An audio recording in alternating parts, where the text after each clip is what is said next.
Hello, everyone, and welcome. Thank you for coming to today's program, Demystifying the Journal Publishing Process.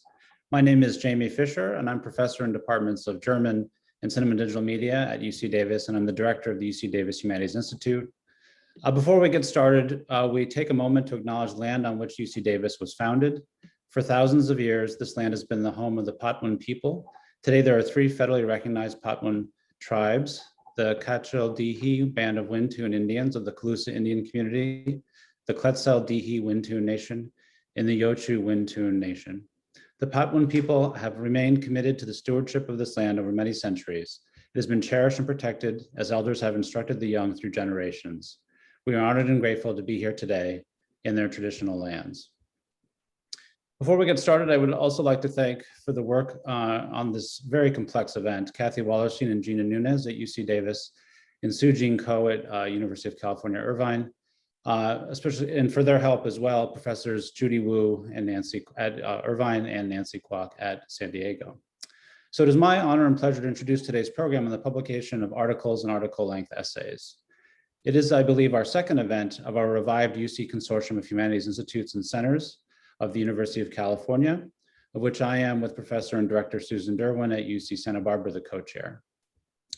The events of the consortium will each have multiple campuses involved, and as you heard, today's program is co-sponsored by the UC Irvine Humanities Center, the UC San Diego Institute of Arts and Humanities, and the UC Davis Humanities Institute.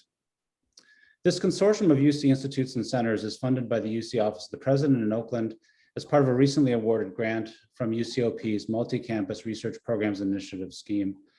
Our MRPI, as we say in abbreviated form, was entitled Living Through Upheaval, the University of California Humanities Initiative, and it funds the consortium among all 10 campuses for 2 years. We will be sponsoring 1 to 2 events each quarter over the next 2 years, as well as programs like the Junior Faculty Exchanges among the various campuses, which brings junior professors at the assistant level from one campus to the next for guest lectures, as well as UC Consortium Society of Graduate Fellows, with which the campuses are trying to support graduate students in these very challenging times. In the spirit of the revived UC Consortium, we have today a thoroughly collaborative program for you. Our format will be a series of short presentations on various aspects of the process for the first hour, and then shorter, roughly 30-minute breakout rooms led by our various speakers.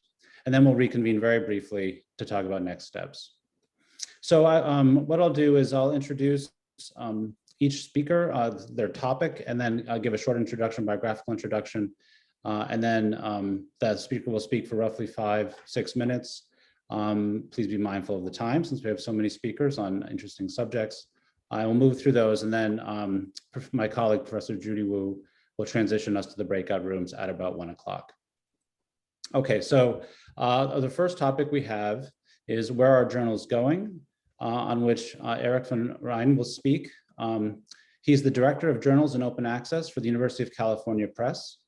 Eric oversees a portfolio of 45 journals across a wide variety of disciplines. So Eric, why don't you take it away? And thanks to all the organizers for inviting me to present today. I'm very happy to be with you all. I have a couple of slides that I'm going to share with you briefly to kind of frame my talk. I just want to say that, working for the University of California Press, I'm thinking about this primarily from the publisher's perspective. So if there are pieces of this that I miss, obviously it's all in a larger context, and I'm sure a lot of the other presenters will represent some of the areas that I'm missing. So I'm thinking about this, primarily in the context of the larger kind of journal publishing ecosystem. And I share this slide with you just to give you all a little bit of an idea of what the enormity of that ecosystem is. These statistics are from a report called the STM report, which is a little ironic, I know, since this is primarily a group of humanists and social scientists, but it's a very influential and important report for journals publishers and thinking about kind of the industry context for journal publishing. And as you can see, there are well over 33,000 English language peer-reviewed active journals that are out there right now, which is a pretty significant number of journals. So I would, sort of encourage anybody who's thinking about, launching a startup journal to think about it in that context, because there's a lot of work involved and there may be a lot of overlap with existing journals that are already out there. You can see that that number is growing rather than declining. The graph only goes up to 2013, but I can assure you, working on the publishing side, that I know that this number is growing on an annual basis. So that's just another, piece of information about the context. I would say that there are, about, 5 trends that I felt like were worth, sort of talking about and emphasizing today, and I want to be careful not to go over my allotted time here. Of those 33,000 journals, a tremendous number of them are consolidated amongst a very small number of publishers. As Jamie mentioned, we publish 45 journals. That's a very small number of journals compared to some of the larger publishers. Elsevier, for instance, publishes 3,000. So that trend towards consolidation is something that I see continuing, basically that more and more journals will be published by fewer and fewer publishers. The reason for that is that publishing benefits from economies of scale. And so it's just easier to make profitable journals if you're doing more of them. So roughly a third of those 33,000 are in the hands of about 10 publishers. I don't see that trend abating. And if there's a theme here, it's to support your smaller nonprofit journal publishers with your work. Another important thing is digital. I think that the trend line in this has been consistent since around 2000. Journals went digital very early because it's very easy to just print out a journal article on your home laser printer. But what I see in areas like the digital humanities and other areas is that a lot of newer journals, startup journals and smaller journals are really using the digital space to accomplish things that you can't accomplish in print. So for instance, embedding GIS mapping and things like that, these are all very important things for the journals publishing of the 21st century as I kind of see it evolving. Open access is another theme that, I think a lot of people are focusing on these days. The goal with open access is creating more equitable access to journals, but some of the business models that underpin open access have the effect of being somewhat inequitable for people who want to publish there. There are a lot more opportunities to, publish in OA journals for people who have research funding, who have soft money, quote unquote, that they can use to help pay for article publishing charges. So, there are, some inequities built into the publishing ecosystem for OA journals. Speed is another thing that I think in the current day and age is just really important. Whether you're a humanities scholar or whether you are a biomedical researcher, you want your scholarship to be published as quickly as possible. And I think that, the days when journals could have year-long backlogs of, articles that needed to be reviewed are just, increasingly anachronistic and, just part of a different era. People expect quick decisions so that if their article won't be published there, that they can be published someplace else. But I would say that that has a corresponding impact on workload. Journal editorial work is primarily done by university faculty and by researchers. And that's because really they're the experts, and publishers don't have the level of expertise on staff that's necessary to do this for the most part. And I realize that, the amount of credit that people get for doing that important work varies from institution to institution, but it's not that much. People do it because they're passionate about it. And I would encourage you to continue to be passionate about doing journal editorial work and to contribute to this ecosystem, because really the vibrancy of the journal publishing ecosystem depends on faculty who are willing to contribute their time as peer reviewers, as editors, and in a number of other roles on editorial boards. So although I know it's difficult to find the time to do this work, I would really encourage people to continue to do it. So that's my presentation, and just a pitch to, again, contribute your work where possible to the smaller nonprofit journals publishers, you will be happy that you did so. Thank you. Thank you, Eric. I don't know, my camera's on. There we go. Our second topic is how to identify a journal in which to publish.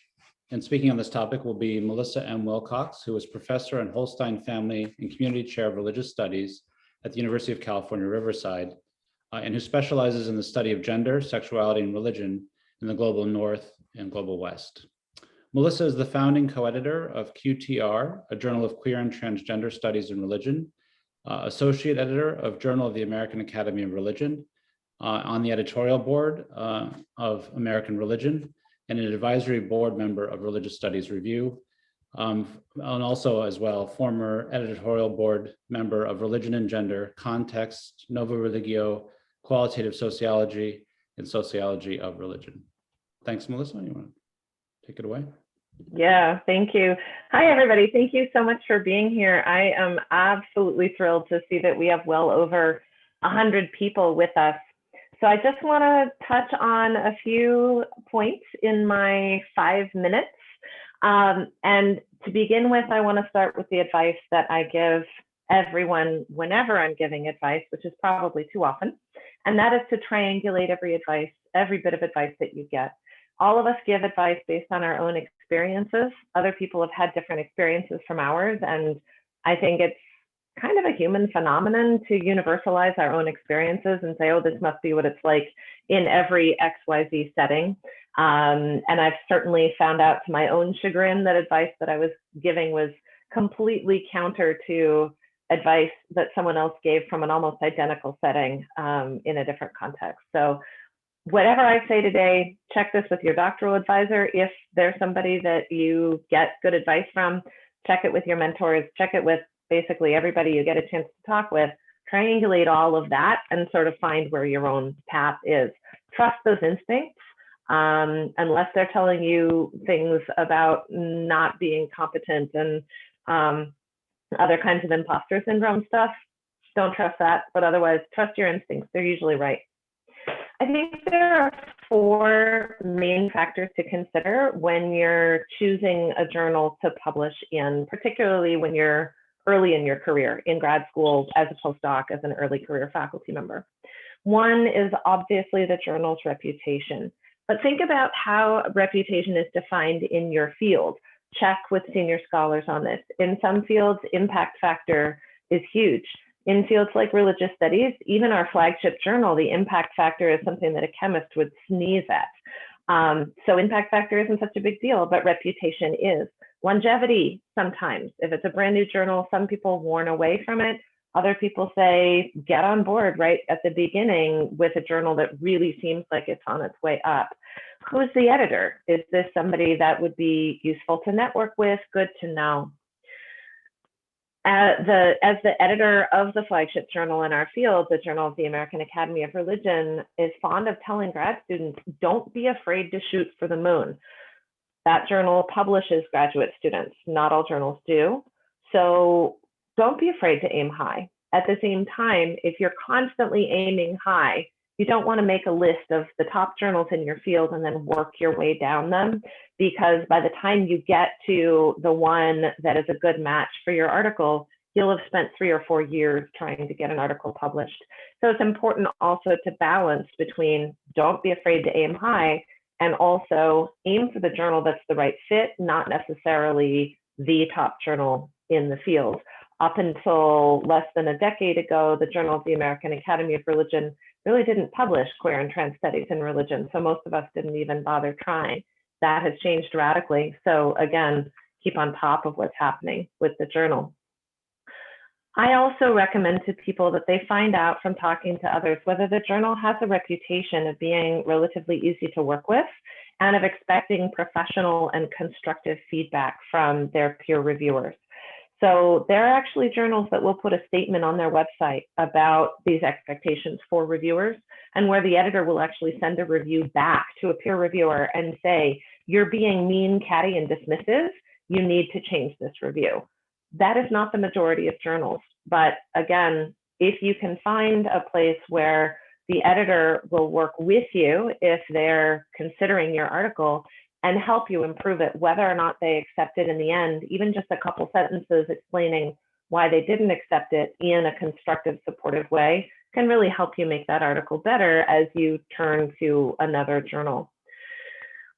Second fact, so that's reputation, that's one. Second factor, the journal's turnaround time. I'm running behind, so I'm going to go a little faster here. The turnaround time is often published on their site. Be realistic about how fast you can get something into publication and what your plans are for how soon you're going to need that article in publication. If it takes 2 or 3 years in recent years, that's long, but if it takes that long in recent years for articles to come out in that journal, look at a different one. But a year is a pretty reasonable expectation. Under COVID, that's sometimes a short turnaround time. Read the things that are in that journal. This is number 3. Do you like the quality and the focus of the work that that journal is publishing? If articles that you really admire and that you feel like your work is similar to, even if, again, the demons in the back of your head are telling you it's not as good, that doesn't matter, ignore the demons. If it looks like this is the kind of work I like, this is the kind of work I see myself in conversation with, then that's a really good sign that that journal is a good fit. Fourth, think about how you intend to market yourself and what publishing in this journal says about who you are. If you're doing multidisciplinary work, do you plan to be on the job market in multiple fields? If so, is this journal targeted at one field more than the other? Will it send a message that you really have a strong foot in this field? Is that a good thing or a bad thing, depending on how you're planning on being on the market, how you're planning on marketing yourself? Finally, a good journal editor can often help you with finding a journal that's a good fit. So they may send, and this is something even senior scholars get wrong. I submitted some of my work to porn studies one time and got back a really shocked, horrified comment about religion and porn. What? If you look at porn at all, you know that that was a silly comment. But anyway, the editor, a good editor, will get back to you and say, hey, you know what? This article isn't quite right for this journal, not because it's a bad article, but because we do something different. Try this journal instead. So when you send it in, if you think you've gotten a good fit and you get a message back that says it's not the quality of the article. That editor is actually trying to help you place the article. Okay, that's my piece. Thanks for being here. Thank you, Melissa. So our third topic is, how do you know when your work is ready to submit? On which will speak Sven Speaker, who teaches in the Comparative Literature program at the University of California, Santa Barbara. He specializes in modern and contemporary art and culture, with an emphasis on Russia and Eastern Europe, and a special interest in issues related to documentary and knowledge production. His latest book publication is an edited volume devoted to the relationship between art and destruction, from MIT Press, Whitechapel Gallery, 2017. The monograph, The Big Archive, from 2008, focused on the archive as a crucible of European modernism. That was from MIT Press, and it was also translated into Korean in 2014. Thank you, Sven. I look forward to your presentation. All right. Are you able to see my PowerPoint? Yep. Maybe you should run the slideshow, I'd say then. Okay, hang on. So it's a very short PowerPoint. I know I have 5 minutes. Thanks for inviting me. This looks like an extremely useful event, and I'm very happy to be part of it. That said, I feel I've been given a very difficult topic, perhaps one of the most difficult of all, which is how do you deal with an article of which you're not quite sure whether or not it's finished. First of all, I think the question, how do you know when an article is ready, often confronts the answer you often don't. It's often very difficult to know when an article is finished and whether it is finished, and there may be a point at which you simply have to make a decision that it is finished and that you are going to send it off, and I feel that a certain amount of uncertainty is okay. However, that said, there are a few formal certainties that you can rely on when you make that decision. That is, when you are at the point where you're about to send your article to a journal. And those are perhaps the following. Probably that list is not complete, but one is to be sure that you've had a close look at the journal style sheet and word lists. That is to say, the word lists are those words that a journal collects where the spelling may be unsure, certain foreign words or technical terms that you can look up, and editors certainly appreciate it if you have an article that is formally intact in this way, and the same of course goes for all other formal criteria that a journal asks that they be followed. So this is a very useful thing to do before sending a piece off, and unless you're sure that you have complied, probably your article isn't ready.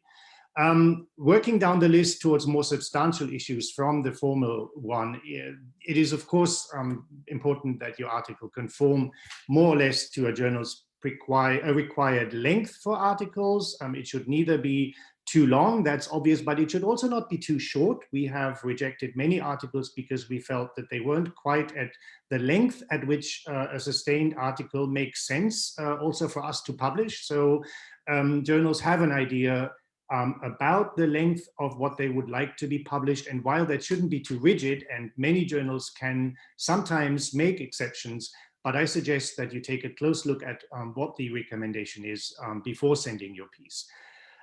Needless to say, a journal's thematic purview, I mean, before you send off a piece, you will, and this kind of ties in with what the previous speaker was saying, you will obviously have had a close look at whether your article in fact is ready, in the sense that it is thematically close to the journal which you've decided to send it to. Then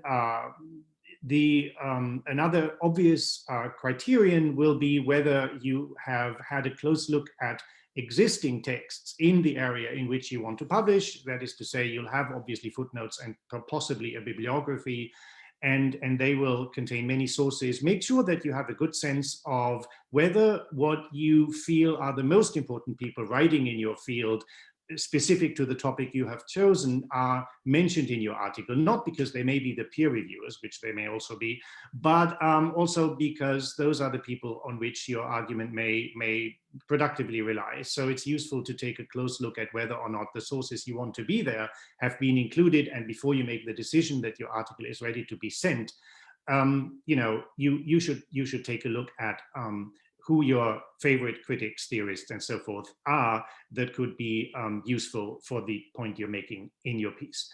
And lastly, I feel that maybe not enough attention is paid to the titles of articles. So I think it can be really useful to take a look at what you name your piece and make sure it's an attractive title. Okay, I have little time left, but there's a soft underbelly to everything that I'm saying, which is that so much of our writing is in fact much less tied to formal criteria, and therefore much more difficult to pin down in terms of when an article might be ready. We all have also an emotional relationship to our writing. There is a kind of a creative side to it, even to academic journal article writing, particularly in the humanities, maybe in the sciences. So we all have a sense when an article is ready. And I feel like developing that sense is something that you should also feel confident about. It's perfectly okay to follow your gut feeling when it comes to, let's say, the argument you're making and whether or not you feel that argument is well presented. And developing that sense over time is something that will happen probably inevitably if you stay in the profession. But it's good to, as I said, to try and develop that sense. And I put on this slide a few things that I feel could help you develop that sense. That is to say, do I feel that I'm making the argument that I set out to make? Do I have a conclusion and an opening? Do I feel okay about the way in which these are framed and written? And also even less tangible questions such as, do I feel that my article is interesting and engaging? And do I feel that I have developed a sense for knowing that it's ready? And lastly, it may be a good idea to run your article by people that you trust. These need not be specialists. I have on numerous occasions asked my partner to read a piece of mine. He's extremely good at matters of style and following an argument and telling me that the argument is not well made at all, even though he doesn't necessarily have a specialist grasp of the subject matter. And lastly, one thing that I wanted to say that is unrelated to my little prep talk here is that I am actually the editor of a journal that has gone from online to print. So print is not dead. I hope it will never be. Thank you. Thank you very much. Our fourth topic is on contacting editors, on timelines and the mechanics of submission, which Brad Prager will address for us. Brad is professor of German studies and film studies at the University of Missouri. He's the author of many books, including Phoenix from 2019 and After the Fact, The Holocaust and 21st Century Documentary Film from Bloomsbury in 2015. He's editor at New German Critique and at Humanities and Open Source Journal. Thanks, Brad. Take it away. Hi, sorry, I'm going to ask Sven to stop the share here. Yes, As soon as you can, as soon as you can do that, thanks. So I'm going to go ahead and share the screen, and I'm going to echo some, some of the really terrific points in the presentations that came before from all of Eric, Melissa, and Sven. Particularly the point about working with the non-corporate publishers. I think that's really terrific. The point about talking to your advisors, really, and other people around you and getting feedback and input on that is also really important. And then, of course, about the, how you know that it's done and relying on the people around you and getting feedback from those in your life. All of that's really, really important. But I'm speaking now from the perspective of somebody who's been on the inside, both as a reader and an editor of journals, and thinking about the process of contacting editors, timelines, and the mechanics of submission. I'm reiterating some of the points that have been made, but one of the ways in which you can look at journals and figure out whether you're submitting to the right journal or what their expectations are is, of course, to use the Mla Directory of Periodicals, which is still published, and it still provides some sense of how many submissions a journal gets per year, how long it takes for a submission to be given, or for a decision to be reached, et cetera. So there's a lot of information there. I mean, if you take a look at that Mla Directory of Periodicals, some of it, of course, isn't true or accurate. It's up to the journals to provide this information, but it may give you a sense of just how selective a particular journal is. I've chosen two examples, and I know that the print is very small here, but what you can see, of course, is the, sorry, if I go to the presentation mode, sorry, then I lose the, here we go. Let's see if that works. It's better. Okay, so if you go to that Mla Directory of Periodicals, right? So you can see that gives a suggested length of an article, and I agree here with Sven that that's an impression that you should have. That usually to develop an argument, you're going to have, some 8,000 to 10,000 words is pretty standard. This one on the top is Diacritics, I think, and that's that's of course their standard length. And the one at the bottom you can see, of course, is a journal, an open source journal called Film Philosophy. I just chose a couple that I thought might be of particular interest for people here, and these also give the time between submission and publication decision. And it's, as I say, these again, sometimes that's reliable, sometimes it's not. Of course, people who are doing readers reports, people who are collecting those readers reports, that they're going to be busy and so on. But this may give some kind of impression of what you're getting into when you submit to one of those journals. The contacting editors, I mean, some of the Mla Periodicals index database will give you a sense of the kinds of questions that an editor can answer. And speaking as an editor, you generally aren't too enthusiastic when people write to you in advance and say, are you going to be interested in this article? Generally, an editor, I'd say maybe 90% of the time, would rather just say to you, hey, why don't you go ahead and submit it, and then we'll take a look at it. Of course, if an article is way off base and off topic, yes, that's a good opportunity for an editor to tell you, this is something that we wouldn't look at. But in general, they actually would have to see the article. If it is on topic, if it is something that they would publish on, then they would say, go ahead and submit. So I would say in general, contacting the editor before you submit the article isn't a necessary step, and it's one that most editors, in my experience, don't really welcome.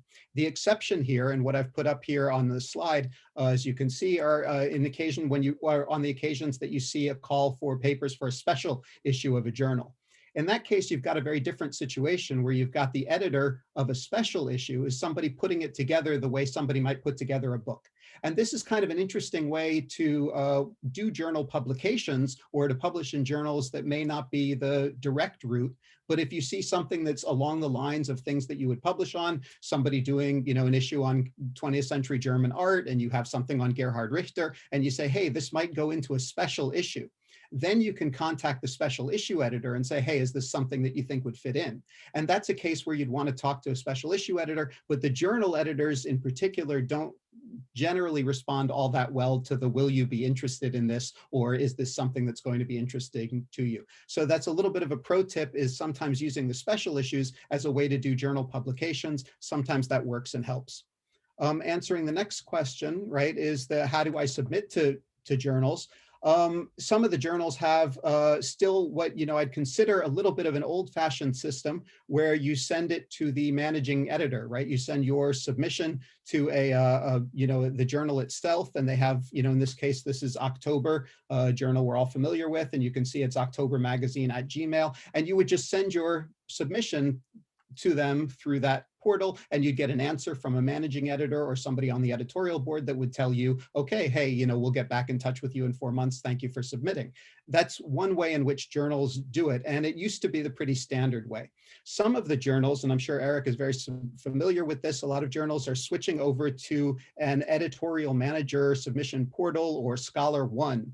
And there's some advantages. I know that there's a lot of discussion of this behind the scenes among publishers, to say that this does good things for the publishing in terms of thinking about how to get rid of unconscious bias, things like that, that you'd have a submission portal, right? And then it's a way of organizing the process. The critics of this process and these kinds of submission portals would say it's just a way of aggregating data, and it depersonalizes the process, et cetera. I wouldn't be intimidated one way or the other. I mean, basically, if you decide that a journal is interesting for you, whether they have one of the sort of regular submission portals where you just send it to the managing editor, or if you have if they have one of these standard, submission portals, whether it's the editorial manager or Scholar One, either way, that shouldn't affect, I think, your decision to publish with a journal. You should say, hey, okay, I'll go ahead and do this. It may affect the interaction that you have, the kind of feedback that you get from the editor. I tend to like things the old-fashioned way, where you get a letter from an editor who says, hey, I was reading the reports, this, that, and the other thing, right, and has assembled the information. The submission portals, I think, a little bit discourage that. But either way, if you think that you found the right journal for your article length piece and it's a good fit, then go ahead and submit it one way or the other with the submission portal or the regular way. And I think that's the whole presentation. Thank you, Brad. That was excellent. Our fifth topic is, what do these reviews mean? Meaning reviews that you receive on your article submission. What does, quote, revise and resubmit mean? And what does reject mean? On this topic, we have Sander Goldberg. Sander M. Goldberg is Distinguished Research Professor in the Department of Classics at UCLA. He has served as editor of both TAPA, the flagship publication of the Society for Classical Studies, and its textbook and classical resources series. He was editor-in-chief of Oxford University Press's Oxford Classical Dictionary, 5th edition, and has served on the editorial boards of Bryn Mawr Classical Review, Classical Journal, and Helios. He continues to read manuscripts for university presses and professional journals. So please take it away, Professor Goldberg. Oh, thank you very much, and thank you for putting this all together. It's kind of fun to talk openly about things that go on. I'm going to talk about this, sort of go inside the editorial process and the reviewing process. And as I set this up, I was thinking of it as being descriptive of my own experience as an editor and a reviewer and an author, but also to some extent, I suppose I have to confess, it's aspirational in the way I'd like to think that the system works. From the editor's point of view, I think there's some things to remember to start off, that editors are assuming a responsibility for the future to expand. You, as an editor, you want to see the frontiers of knowledge in the field expanding, not just in terms of the what, but also the how, and how things are done, how we go about our work. But also counterbalancing that to ensure that the new knowledge rests on secure foundations, which is in a sense what the refereeing process is all about.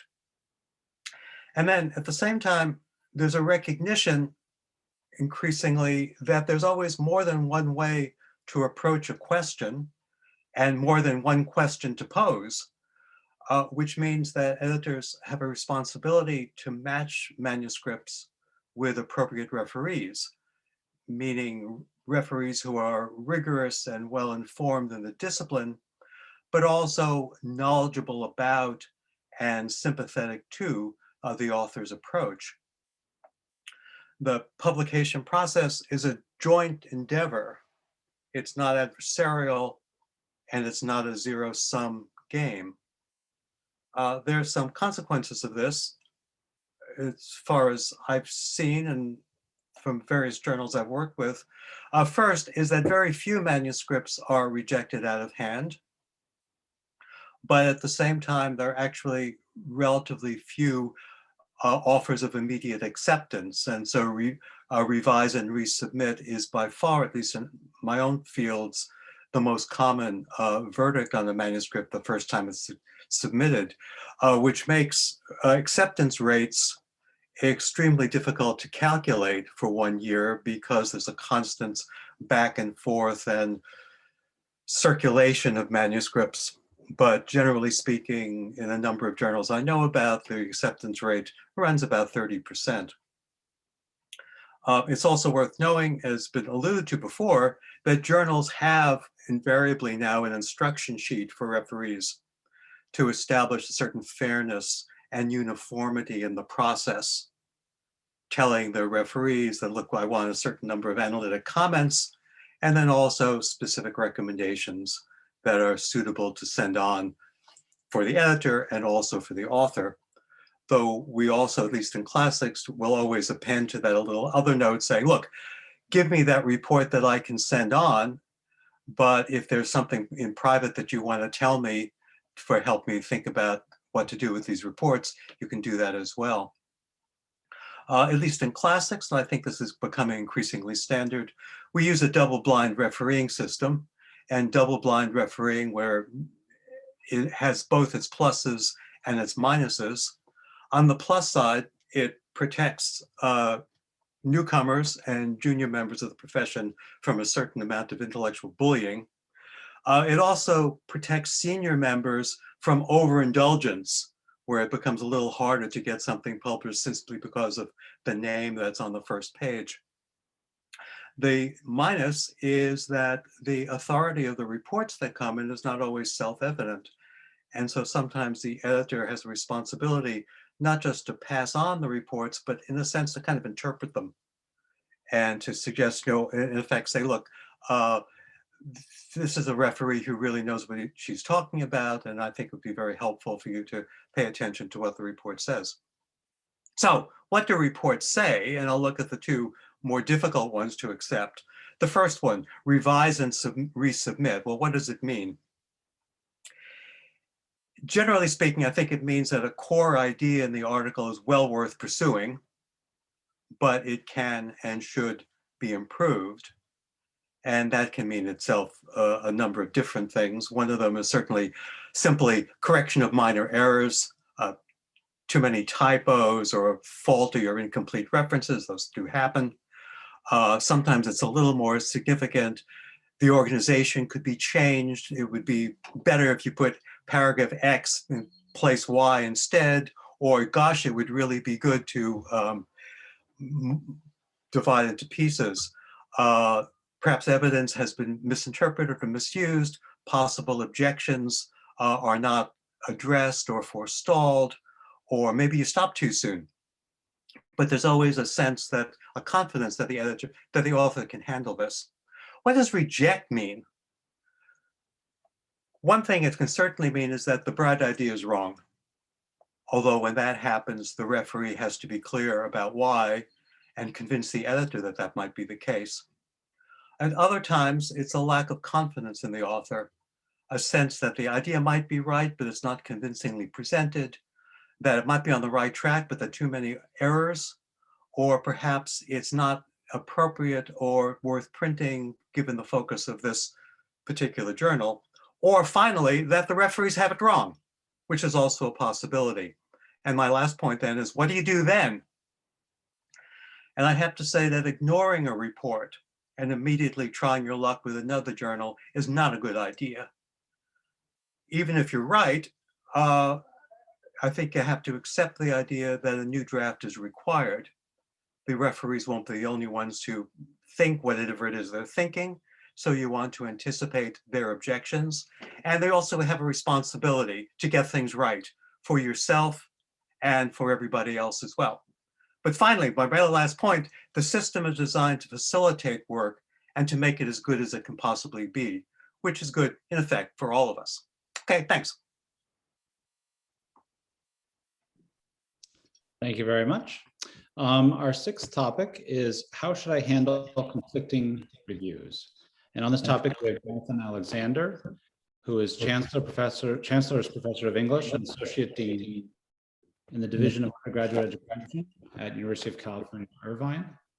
He has guest edited 9 special issues of journals and has served as the general editor of the journal College Composition and Communication, the flagship journal of the field of rhetoric or composition studies, and as general editor of the Journal of Bisexuality. He is the author, co-author, or co-editor of 20 books. Thank you, Jonathan. Take it away.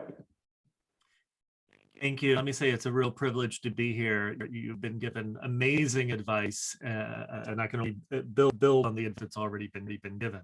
So I have the odd task of talking to you about what happens if you receive conflicting reports, and usually an editor of a journal, in many cases, not in all, but in many cases, will solicit at least 2 separate reports. In my experience, as an editor and somebody who's submitted articles for publication for a quarter century, for the most part, my experience has shown that people generally agree, that readers generally agree, either that an article is moving towards publication or an article is ready towards for publication.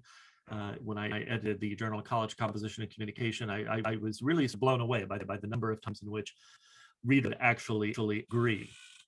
So what's interesting about the possibility of not agreeing, that 2 different reader reports would have divergent views, kind of presents a particular challenge, first to the editor. And in an ideal world, an editor will help you navigate conflicting readers' reviewer reports, will give you a sense of why a particular reviewer was in favor of an article and why a reviewer not in favor of a particular article, and can help you, if not split the difference, at least guide you through that process of trying to understand how to address the reader's concerns in a way that maintains the integrity of your project. So what's interesting about this, however, is that is an ideal situation. It is not the case that every editor is going to do that or going to even necessarily that well. So what's interesting is that if you get 2 conflicting reports, one of the things that you have to do is first to consider, as your own article, have you done in your article everything that you have been able to clarify the stakes of your project and what is important about it? Sometimes reviewers can be confused by what the stakes of a project or by the particular intervention a writer is trying to make, and that can result in divergent reviews. So making sure that you have clarified your project and what you intend to do and what goal of it is. Sometimes you will get reviewers who really want you to do their project. And when I've seen split or divergent review, that has something that has actually happened. And Jonathan, I'm so sorry to interrupt, but there's some weird sound issues. There's like a feedback, almost like an echo. I don't know if you can change your audio settings at all. I'm not sure I can. Let me see if I turn off my camera, does that help a little bit? Yeah, I don't know. Why don't you start speaking and let's see. Okay, let me go ahead and see if this is a little bit better. for people. I'm sorry, I'm not sure what's going on. Okay. Well, let me just go ahead and see if I can quickly proceed and finish up. If you get two conflicting reviews, one of them might fall into the category reviewer who very much wants you to do their particular project, and so that's always an unfortunate sign. And again, it means that you haven't clarified why your project is important or what your particular intervention is.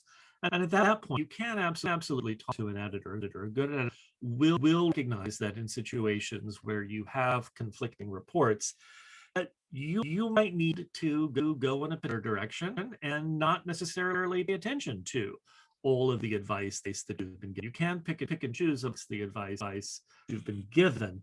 But I would negotiate that out with an editor and talk with an editor, and certainly talk with other readers, moral readers at your home university or other people you trust in the profession about what advice you take and which advice you don't.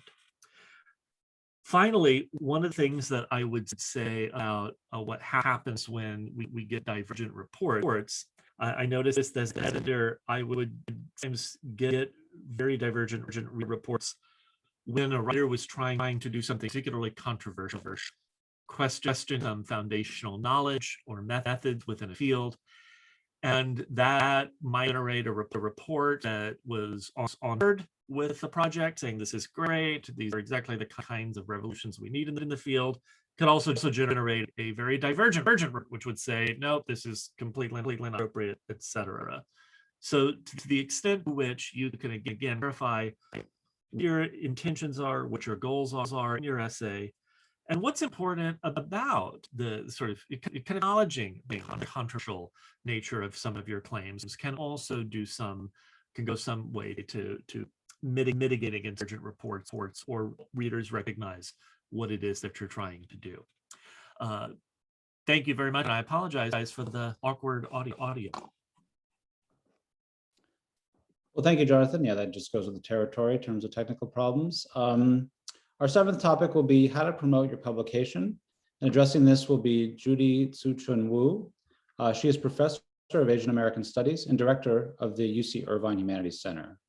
She currently edits AmerAsia Journal, the oldest publication in the field of Asian American Studies, and co-edits Women in Social Movements in the US 1600 to 2000, an online journal and database that publishes curated collections of primary sources.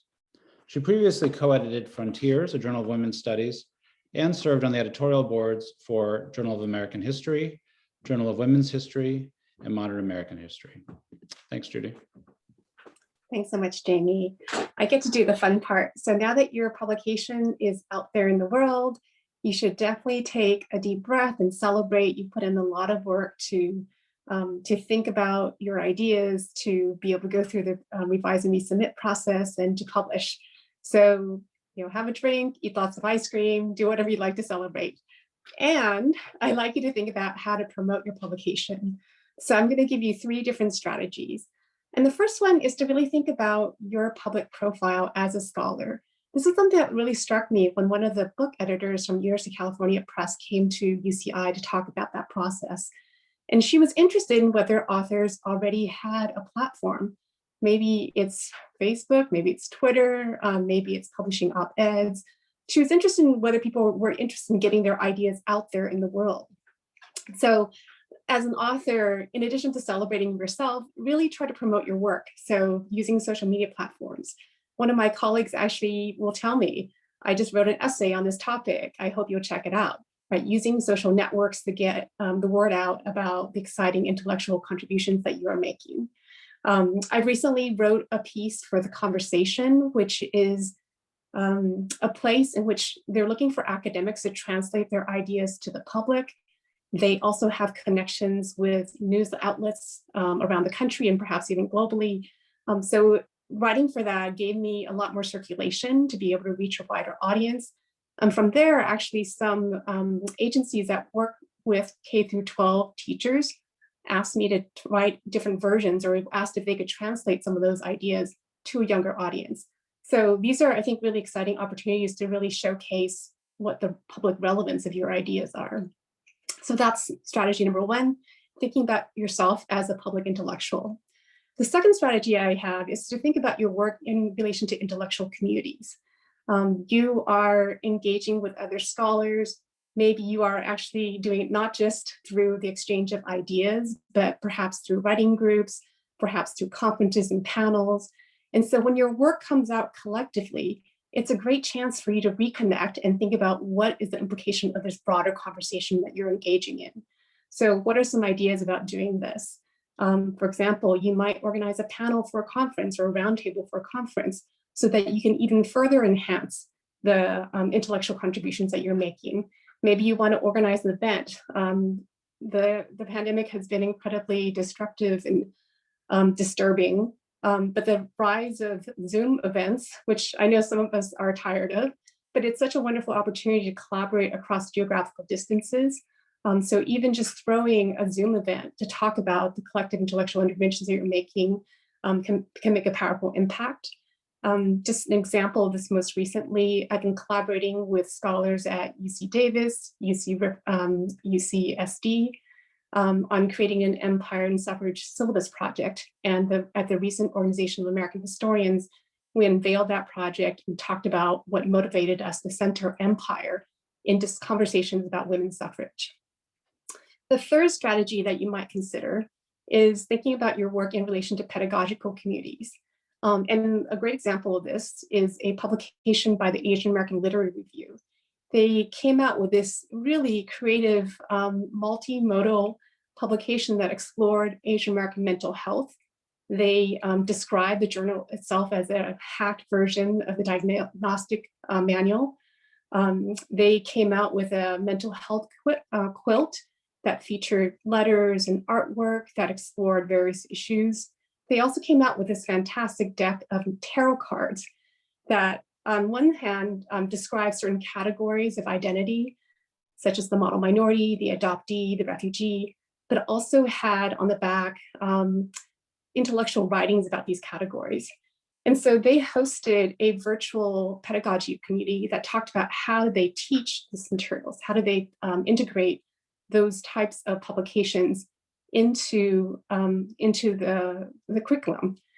So that's an extraordinary example, but you could also do this with your publication, especially if you're doing this in conversation with other intellectuals who are engaging with similar types of questions. So I'm going to stop here and turn this over to our graduate student members of the panel so they can share their strategies of publication as well.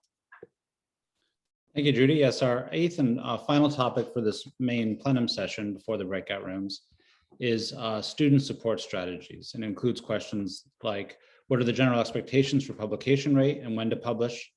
And what have the surprises been thus far? And we have two guest speakers, Reena Goldstein, a PhD student in philosophy at UC Irvine. Her work has appeared in the journals Educational Theory and Pre-College Philosophy and Public Practice, and is forthcoming in an edited volume published by Routledge. Reena has been teaching and writing for 7 years in a variety of capacities, from tutoring to instructor of record. She currently runs a writing workshop for graduate students in doctoral programs at UC Irvine, as well as universities around the country and even in various parts of the world, including India, Korea, and Austria. We also have Mads Larsson, who is a PhD candidate at UCLA's Department of European Languages and Transcultural Studies. 22 of his papers have been accepted for publication in ranked journals, including Comparative Literature, Memory Studies, and Journal of English and Germanic Philology. He's reviewed articles for New Media and Society, Evolutionary Studies and Imaginative Culture, Journal of Screenwriting, and Evolutionary Behavioral Sciences. Thank you, Matt. And Reena, take it away. Thanks. I guess I'll get started. So thank you to everyone here and for all the panelists. I've learned a lot, and I've also been reassured that many of the things that I've been discussing with people in my writing groups and thinking about publishing journals has sort of been validated by a lot of the things that you've said as well. So I don't want to recover territory, but I know some of the things that we heard about, that there are a lot of journals. You know, I think Eric at the beginning talked about that there are over 33,000 journals, and that number is growing. And I think that's just an encouragement that we should be submitting even at our graduate student stage. And also that, as Melissa said too, that it's important to aim for the right journal. And I think knowing how to aim for the right journal is really hard as a graduate student, although perhaps it's hard at all stages. And so, as others have said, relying on people around us, maybe our faculty advisors, if we have a good relationship with them, to help us navigate what journals to submit to is really important. I think what I'd like to spend most time on is just talking about rejection. So it's not something that we often discuss. And I'm going to share my screen actually, because I want to show a thing that my writing group and I do in order to celebrate our rejections, is that we maintain a rejection collection. And I think one of the most important things about publishing or sending out publishing is that the more that you send out, the more chance you have of being published. But of course, keeping in mind that it's important to choose the right journals to send out. But we use this equal odds rule that's been a pinnacle of my graduate career. The relationship between the number of hits and the total number of works produced in a given time period is positive, linear, stochastic, and stable. In other words, everything you produce has an equal chance of being great. And the only way to increase your chances of producing something great is to produce more things. The only way to increase your chances of producing something great is to produce more things. Sorry, that's a repetition. That means that you got to submit stuff. Most submissions are rejected. So you must learn to take rejections in stride. So what we do is have this rejection collection where we put all of the rejections that we get, and it's really helpful because we can see other people who get rejected as well. And oftentimes we have faculty on here, like here's Judy, who submits as well to our rejection collection. And so you can see that even faculty who are so successful like Judy get rejected as well. And it's a reminder that this is just part of the process. And then also we celebrate our rejections. So when we get to 100, we get to have a party. So my writing group and I recently got to 100 and we're planning a party for the end of June. And that way we can celebrate what we have done, which is to send something out, as opposed to just always celebrating the couple of times that we maybe get accepted somewhere.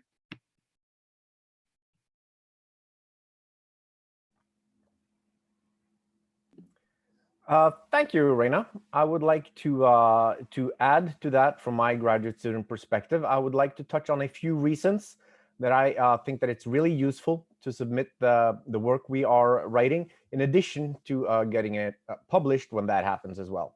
So I want to encourage graduate students to consider very seriously to submit work early in their graduate school, and as Reena said, not to be afraid of rejections. I want to mention 4 reasons why I think this is useful. One thing that may come as a surprise to many students, it's the quality of the feedback and the nature of the feedback you receive.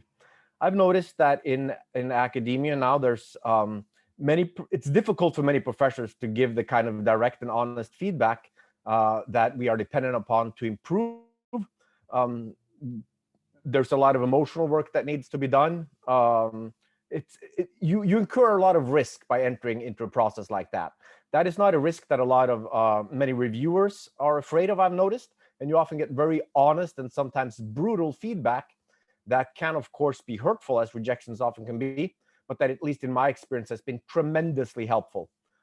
Getting someone from the outside who don't have to be too concerned about your feelings, point out the weaknesses of your writing and your argumentation, was for me particularly helpful at the very beginning of my submission processes. They will point out what my weaknesses are, and as I get a few months, as I get a little distance to my writing, I am able then to absorb what I've learned and to write a new version that often is a lot better. And that's one of the advantages we have as graduate students. We are in a process of rapid improvement, so that when we submit to multiple journals, maybe there's 4, 5, 6 months or more since we wrote the draft, and then we're ready to use that feedback to write a better draft. So it's quite encouraging to go through that process. And in my experience, you don't get that kind of feedback necessary from all professors. And it also helps you orient yourself. It makes you see where you are in the field, where you need to improve, and where you are compared to your peers. The second reason I see this as very valuable is that you put mileage on your academic engine. You have a certain amount of years in graduate school, and it's a very a competitive field out there. So if you can have a lot of experience with writing, rewriting, learning your field, and honing your argument, by the time you write your dissertations, you're in a much better place. The third reason is that there's very limited time to get a tenure track position these days. Once you're done with your dissertations, I've noticed a lot of work says you only have 3 years, those 3 years after you've graduated, to apply for those jobs. So if you wait with submitting and getting articles published until you have your PhD, that may be a little bit late to make yourself competitive. So starting early is an advantage. And my final reason is that it's fun, or at least I hope that it's fun to you. You've chosen this as a profession you want to get into, that you want to succeed in. And by becoming better, you will hopefully also find the writing and research process more fun. You get to share your research, you get to contribute to research community, and you get to know like-minded scholars who work on the same things as you do. And that has, at least for me, been very rewarding and something I recommend for other graduate students as well.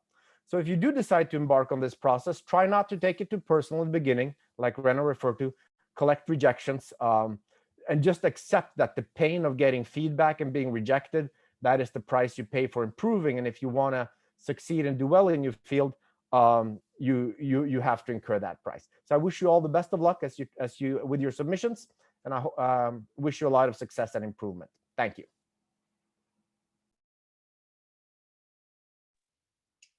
Thanks everybody for this wonderful advice. I wanted to invite all of you in the audience to stay with us for another half hour, but we are going to transition to another Zoom format. All of us are available to talk to you in more depth in breakout rooms. So please go ahead when we close out of this one to enter the Zoom meeting, and you'll have a chance to enter breakout rooms with all the people who are on the panel. Before we leave, we just want to let you know that there's some upcoming consortium events, and one of them is organized by Ryan Gurney, who I know is in the audience. The title is Academic Research as Comics, and that's going to take place on May 21st, 12 to 1:30. We'll have a chance to talk to faculty members and publishers who are thinking about using graphic novels as a way to communicate research. And I believe Jamie Fisher is going to share one more event before we close out this portion of the panel. Yes, we have a one of those junior faculty exchange lectures next Friday at 11 a.m.